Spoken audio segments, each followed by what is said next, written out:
Moi, je voudrais remercier toute l'équipe d'Aral et Joël en particulier pour l'organisation effectivement de cet événement dans des conditions un peu très particulières.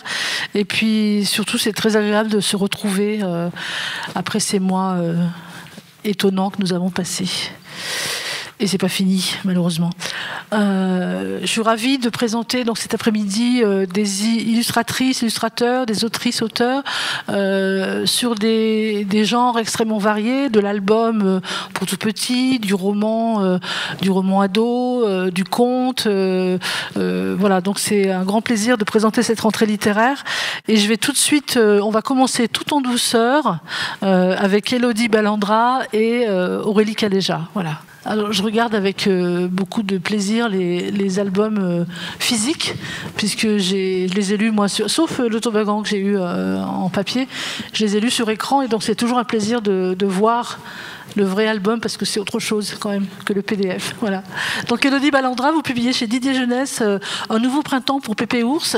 On commentera le titre parce qu'il est intéressant, je trouve. C'est un texte qui parle de changement de changement de point de vue sur un personnage qui est un vieil ours, enfin un ours vieillissant, on va dire, et donc une petite fille qui est sa petite fille justement. Et c'est un printemps pas comme les autres. Peut-être deux mots sur alors, il me semble que c'est la première fois que vous êtes autrice-illustratrice.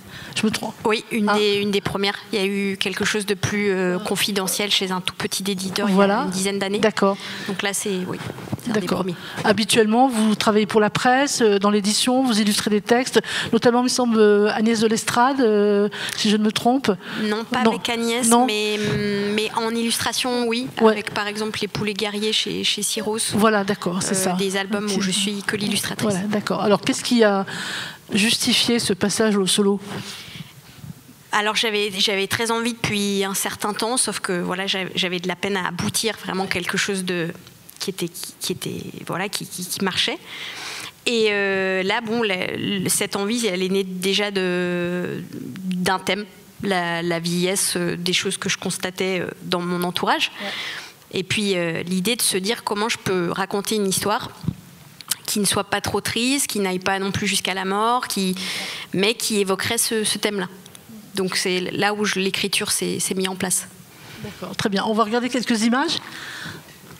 Donc ça, c'est le printemps d'avant, j'ai envie de dire. Donc la petite fille, elle va régulièrement chez son grand-père.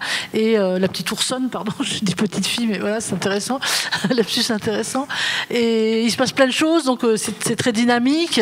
On fait des courses de brouettes, on court, on escalade et tout.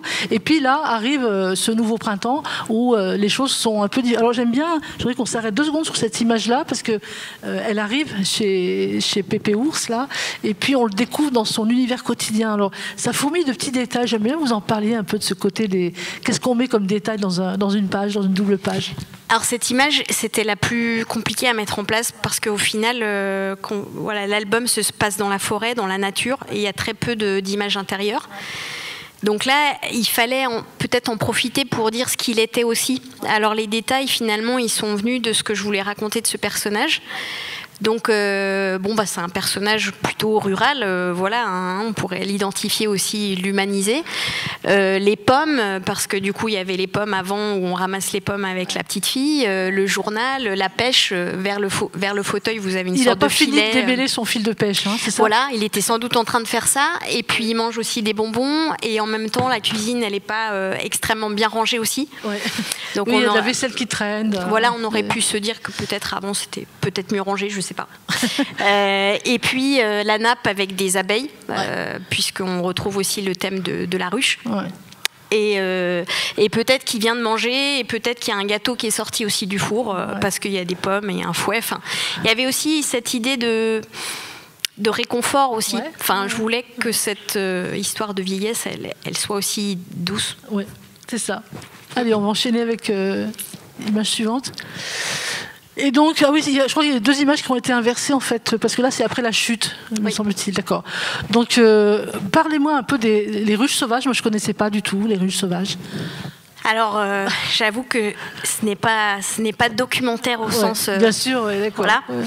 C'était un prétexte aussi pour se dire, aussi l'aspect gourmandise, je pense aussi, il y avait cette trame. Et chaque année, ce qu'elle se réjouit de faire avec son grand-père, c'est aller chercher le miel. Voilà, c'est ça. Ouais. Donc, il se retrouve devant un chêne. Donc, on l'attrape. Pépé, tu viens, on y va. Ouais. Et puis là, la scène, en fait, il n'arrive pas à grimper, quoi, jusqu'à la chute. Il tombe. Il tombe. Et c'est l'ourson qui va avoir la réponse à ce fait qu'il n'y arrive plus et que cette année, il pense qu'on n'aura pas de miel, on ne va pas goûter le miel cette année. J'y arrive plus. Il ne le dit pas forcément, mais il dit simplement, je crois que cette année, on n'aura pas de miel, quoi. Et elle va trouver la réponse. Et ça, c'est des choses à l'écriture que je n'avais pas perçues du tout. Et finalement, ce personnage secondaire, il va prendre sa place, elle a mûri, et elle se rend compte, et c'est là la solution, quoi. Ça veut dire que l'écriture, elle se fait en marchant, si j'ose dire ? Je pense. Ouais. Là, ça s'est constitué. Vous n'avez pas le scénario J'avais le synopsis, je pense, de base, ce thème que je voulais aborder. Et après, le reste, c'est vrai que ça s'est mis aussi en place avec une discussion avec l'éditeur. Il y a eu des choses, c'est vrai que l'éditeur m'a soufflé aussi, pour se dire, voilà, si on veut faire de cet album un récit positif, il faut trouver des solutions, il faut qu'il y ait des réponses. Ouais. Donc, rester sur la détresse. Oui. Voilà, c'est ça. Donc la réponse, c'est qu'elle va le faire elle-même, elle va grimper. Mais avec la complicité de son grand-père aussi. Et je reviens justement d'abord sur le dessin.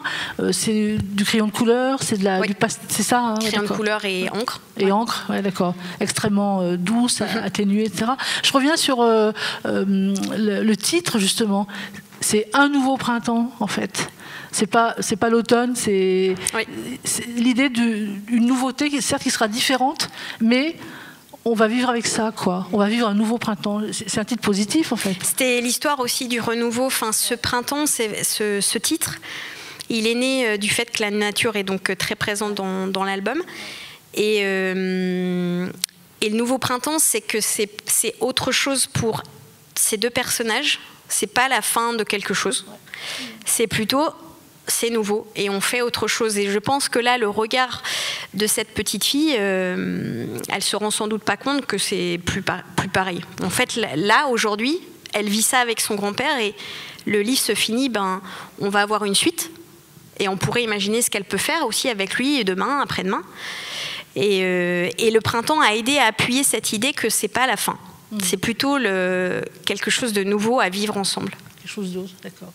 Est-ce que la relation avec l'éditeur, il est différent quand on est tout seul, autrice, illustratrice, ou est-ce que c'est la même chose que vous avez vécu dans vos autres travaux ? Ou peut-être il y a dialogue avec l'auteur, là vous n'avez pas d'alter ego auteur ici. Ouais. Alors je ne sais pas si la relation elle a été différente parce que j'avais jamais travaillé avec Didier Jeunesse, ou parce que j'avais les deux casquettes sur cet album. En tout cas, il y a eu pas mal d'échanges et de choses qui se sont passées justement relativement en douceur. Les points de butée qu'on avait ensemble, c'était à quel point ce personnage garde de la dignité. Alors que moi, il y avait quelque chose sur le fond de cet album, il y avait quelque chose de réel. Et l'éditeur était toujours un petit peu tiraillé entre non, on ne peut pas aller jusque-là parce que il ne faut pas qu'il soit trop abîmé, ce personnage. Donc peut-être que l'éditeur m'a aidé à rester sur cette ligne. Et voilà, là il y a eu un vrai... ce regard extérieur a fait du bien sur ce truc un petit peu limite, quoi. Quelle est la dernière image de l'album ? La dernière image, je ne sais pas si vous l'avez. En fait, le Pépé ours et sa petite fille partent avec la ruche. Et le grand-père dit, comme tu as grandi, petit ours. Donc il se rend compte aussi, elle est plus grande, elle est plus mûre. Et il rentre à la maison avec ce trésor. Et demain, une nouvelle journée de printemps les attend. D'accord, très bien. Et puis il y a ce pont avec le doudou. Je ne sais pas si vous avez remarqué ce doudou lapin. En fait, il n'a pas du tout de sens au niveau du texte. Je ne l'ai pas du tout nommé. Il n'est pas présent dans le texte. Ouais. Mais dans l'image, effectivement, elle arrive chez son grand-père avec ce doudou. Et quand il va avoir un petit souci, elle va le lâcher. Et en fait, elle le garde pas. Elle retourne pas le chercher. Et il y avait aussi cette seconde lecture où on peut se dire, bon, bah là, elle en a plus besoin. Elle a grandi. Et elle a grandi et c'est elle qui prend soin aussi, il y a quelque chose de comme ça. Donc on retrouve ce lapin qui est sans doute adopté par un vrai lapin dans la forêt parce que c'était triste de le laisser tout seul, sans famille. Donc, faut pas ajouter du malheur. Voilà, donc la petite vignette que vous avez à la fin, c'est aussi, on peut imaginer ce qui se passe avec ce doudou lapin et ce vrai lapin. Quoi. Ouais, très bien. C'est un album qui se lit très jeune. 3-6 essentiellement, puis je pense un petit peu CP et CE1. Ouais. D'accord, très bien. Merci beaucoup. Merci beaucoup. Plein de tendresse. Alors, peut-être je vais enchaîner sur une question à Audrey Caléja sur tenir la ligne, le dialogue avec les... Alors, là, vous avez un alter ego, vous êtes illustratrice, il y a une autrice du texte. Comment ça se passe justement pour tenir cette ligne ? Quels ont été les échanges au cours de la réalisation de ce travail ? Après, on entrera dans l'album. Oui, alors je pense qu'il y a plusieurs manières de collaborer ou de travailler pour ou avec. Et en ce sens-là, à l'origine, en fait, ce livre-là, c'est Stéphanie qui m'a écrit pour me proposer le texte. Et donc après, on a amorcé le travail de création. Et ensuite, on a cherché un éditeur. Quand ensuite l'étagère du bas a été intéressée par le projet et qu'on a poursuivi le travail avec la rencontre éditoriale, c'était intéressant parce qu'en fait, dans le travail image et texte, on travaillait vraiment à quatre mains. C'est-à-dire que moi, en tant qu'illustratrice, sur texte d'auteur, je tente vraiment, bien évidemment, de respecter le texte et donc d'être au service du texte.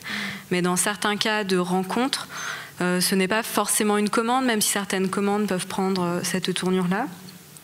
Parfois, en créant une image et en montrant mon avancement, eh bien, l'auteur a envie de réécrire certaines parties parce qu'on va aller plus loin en fait dans l'écho entre texte et image.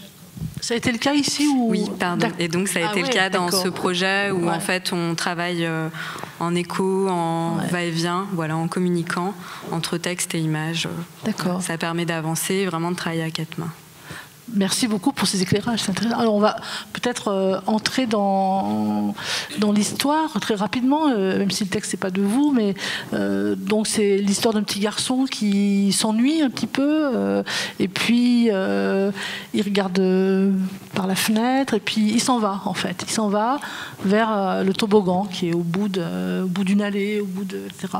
Et peut-être tout de suite, alors je ne sais pas si c'est venu. Alors vous aviez écrit le toboggan des maisons, illustré le toboggan des maisons. Il y a quelques années, c'est un petit livre de poèmes illustrés. Je me suis demandé si vous étiez obsédé par les toboggans, mais voilà. Peut-être sur l'image de la couverture du toboggan. D'abord, est-ce que cette couverture, elle arrive tout de suite ou par rapport à nouveau à cette idée du travail en chemin, quand est-ce qu'elle arrive cette image-là ? L'image de la couverture ? Ouais. Alors, pour ma part, pour moi, l'image de la couverture, c'est le résumé et l'essence du projet. Ouais. Donc, en général... C'est une synthèse. C'est ça. Donc, elle arrive au milieu ou à la fin, mais rarement au début. Après, on peut avoir une intention, quelque chose d'assez fort rapidement, parce que certaines idées peuvent arriver rapidement. Après, l'image bougera ou pas. Mais dans ce cas particulier, il y avait tout un univers à créer. L'univers de la maison, l'univers de la promenade, et puis effectivement l'univers du toboggan. Donc, il y avait quand même 3 décors à envisager, et puis voir après effectivement quelle était l'image la plus forte, en sachant que par rapport au titre du livre, effectivement le toboggan, qui est presque personnage également dans le livre, avait une identité forte et donc devait apparaître. Mais voilà, il est quand même plutôt arrivé au milieu fin, le temps que les images soient construites et que je confirme les outils et donc aussi l'univers plastique j'allais apporter par rapport à cette image. Donc 3 séquences en fait dans cet album. Effectivement, la maison avec les frères et sœurs, l'univers familier, j'ai envie de dire, le chat, les objets, etc. Alors tout de suite, mais c'est un de vos traits caractéristiques, c'est la présence du blanc, très importante. Hein, c'est-à-dire que vous avez un imaginaire où des objets sont là posés dans quelque chose qui est de l'ordre pas du vide, mais du blanc qui permet, qui rehausse d'une certaine façon et qui permet aux objets d'exister. Enfin, je trouve vous avez d'ailleurs, je crois, collaboré à la revue Hors Cadre sur le thème du blanc. Peut-être s'arrêter 2 secondes sur cette question du blanc. Alors c'est une question qui revient souvent dans les échanges. Alors j'ai pas encore la réponse précise aujourd'hui, même si effectivement ces questions-là me donnent envie de trouver une réponse précise. Moi, pour l'instant, je l'explique par rapport aussi à mon cursus, où j'ai fait des études en graphisme et que j'ai démarré le travail de l'image, non pas par l'album, mais par tout ce qui était graphique et affiche.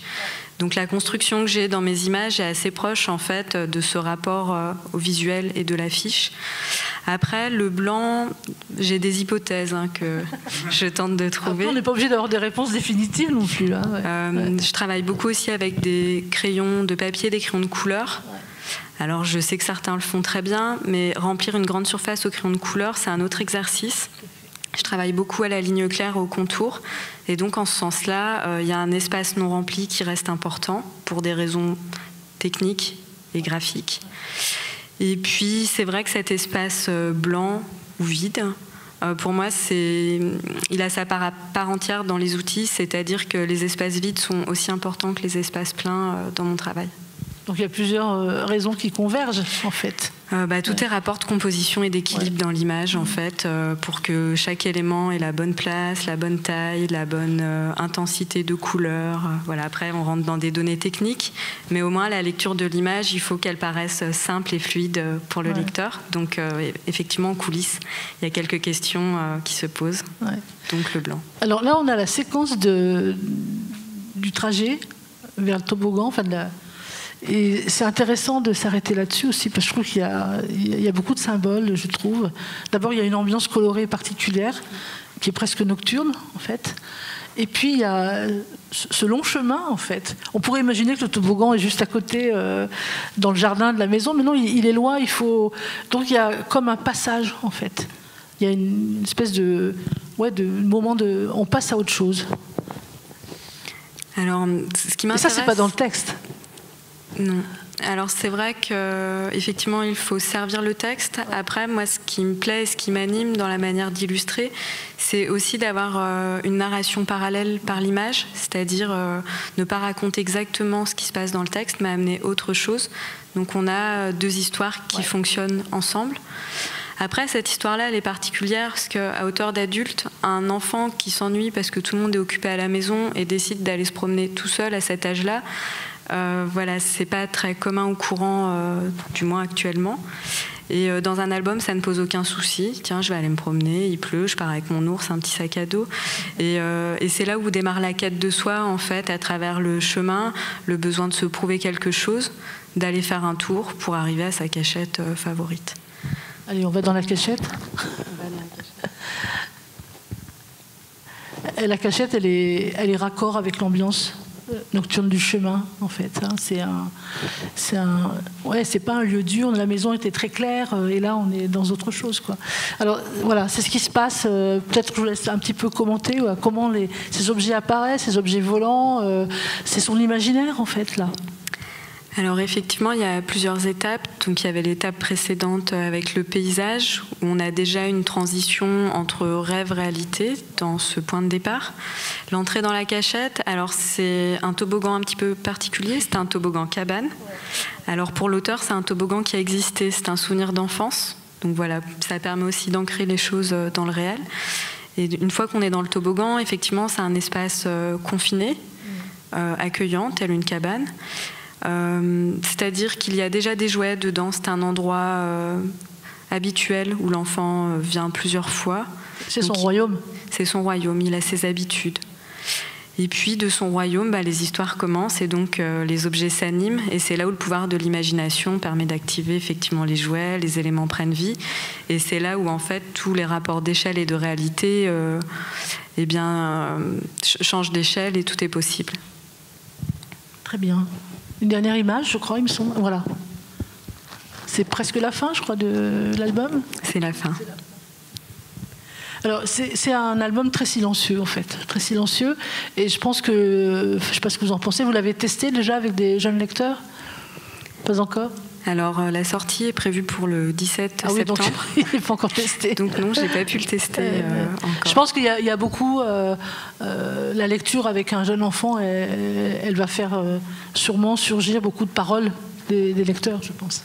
C'est ce que j'allais dire, c'est-à-dire qu'un livre qui n'a pas forcément beaucoup d'écrits tel quel permet justement de discuter autour, à travers les histoires collectives, justement de combler ce qui peut se passer dans les ellipses d'une page à l'autre et voilà, d'inventer des dialogues, pourquoi pas. Alors peut-être une question pour toutes les deux. Comment est-ce qu'on vit la sortie toute proche d'un album là ? Alors, avant la sortie, moi, ce que j'adore, c'est un peu comme les enfants à Noël, c'est recevoir mon livre avant tout le monde. Et voilà, c'est des petits plaisirs très très simples, mais voilà, de l'avoir dans les mains avant la sortie officielle. Et puis c'est vrai qu'il y a une vraie attente, parce que pour imaginer un livre, ça représente beaucoup de travail au final. Et voilà, c'est minimum 1 an de travail, voire plus. Et donc de le voir se concrétiser, il y a une véritable impatience sur comment les gens vont accueillir le livre et quel chemin voilà, il va pouvoir parcourir. Est-ce que vous montrez vos images avant, sur les réseaux sociaux, par exemple, Audrey ? Oui, il y en a quelques-unes, effectivement. Voilà, j'actualise mon site internet, mon Instagram, des choses comme ça. Je montre aussi bien des pages à venir sous la forme d'échantillons. Et puis, je montre aussi quelques photos du travail en cours ou pour montrer d'autres facettes du livre, les à côté. Mais oui, ça ne me gêne pas de montrer quelques éléments en avant-première, puisque la sortie peut se préparer aussi pour voilà, donner des nouvelles et pourquoi pas donner envie aux personnes d'aller voir l'objet livre. Élodie, l'impatience d'un album. Moi, l'impatience, alors c'est vrai que là, il y a beaucoup de frustration et j'ai pas pu vraiment aussi voir, le mettre dans les mains de lecteurs parce qu'il est sorti au printemps 2020. Oui. Donc voilà, il a été confiné en librairie. Il est en couveuse en fait, c'est ça ? Exact. donc voilà, il me tarde aussi de voir le retour qui peut être fait. Et concernant la question, voilà, de est-ce qu'on montre des images, moi je crois que j'ai communiqué vraiment quand il est sorti. Ouais. Et en plus là c'était encore plus particulier puisqu'il est sorti, il y a rien qui s'est passé après autour. Ouais. Donc moi je pense que je communique plus après quand l'objet est là, quoi. Je crois. Parce que peut-être aussi la peur, comme c'est en maturation, je crois que j'ai des craintes aussi. Soit de me perdre dans les commentaires qu'on pourrait me faire ou d'être un petit peu perturbée. Voilà. Donc c'est vrai que j'ai tendance à le faire après. Très bien. Merci à toutes les deux. Merci beaucoup. Merci.